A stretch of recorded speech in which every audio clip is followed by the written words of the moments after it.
Hi అండి, Hema poultry Chittoor. ఈరోజు మంది పిల్లలు వచ్చినాక మొదటి రోజు సాయంత్రం తీస్తున్నాము వీడియో. ఈరోజు మనకు మామూలుగా ఫామ్లో రొటీన్ వర్క్స్ ఏమిరా అంటే వాటర్ పెట్టడం, ఫీడ్ వేయడం. ఫస్ట్ రోజు ఫుల్గా పేపర్ మీదనే ఫీడ్ వేస్తాము. మోషన్ ఉన్నా పర్వాలేదనేసి పేపర్ మీద వేస్తే దానికి ఫీడ్ టేక్ చేయడం తెలుస్తుంది.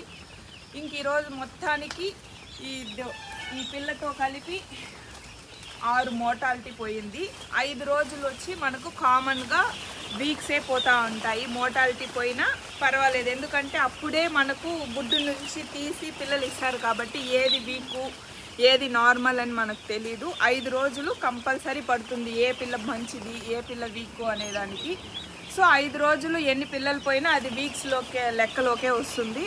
సో దానికి భయపడాల్సిన పని లేదు. మనం వచ్చి ఈరోజు ఫుల్గా హీట్ అనేది ఆటోమేటిక్గా ఫుల్గా ఉండేలానే చూసుకున్నాము. నైట్ వచ్చింది కాబట్టి నైట్ నుంచి 3-4 వరకు ఉంటుంది. ఆ తర్వాత 4కు వేసుకున్నాము అంటే ఒక మధ్యాహ్నం 10-11 వరకు హీట్ ఉంటుంది. ఆ తర్వాత ఎండ వస్తుంది కాబట్టి బొగ్గులు వేసుకోవాల్సిన అవసరం లేదు. కానీ ఎండ లేకపోతే మనం ఖచ్చితంగా హీట్ అనేది వేసుకోవాలి.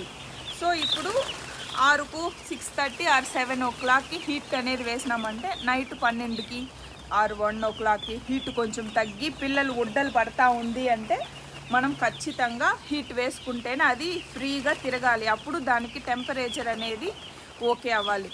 మనం లోపల వస్తే మనకు ఫుల్ చెమటలు రావాలి. అంత వస్తేదా మనం హీట్ని కరెక్ట్గా వేసినాము, గుడ్డు కోడి పిల్లలో ఉండే గుడ్డు వచ్చి కరిగింది అనేసి మనకు అర్థం. హీట్ అనేది మనం చూసుకుంటూ ఉండాలి. తర్వాత ఇంకొకటి అండి, మన ఛానల్ని రెగ్యులర్గా ఫాలో చేయండి. మీకు తెలిసిన వాళ్ళందరికీ షేర్ చేసి సబ్స్క్రైబ్ చేయమని చెప్పండి. ఇంకా దీని నుంచి వేరే వీడియోస్ ప్రతిరోజు కంటిన్యూస్గా వీడియోస్ అనేది అప్లోడ్ చేస్తూనే ఉంటాను. Thank you. Hema poultry Chittoor.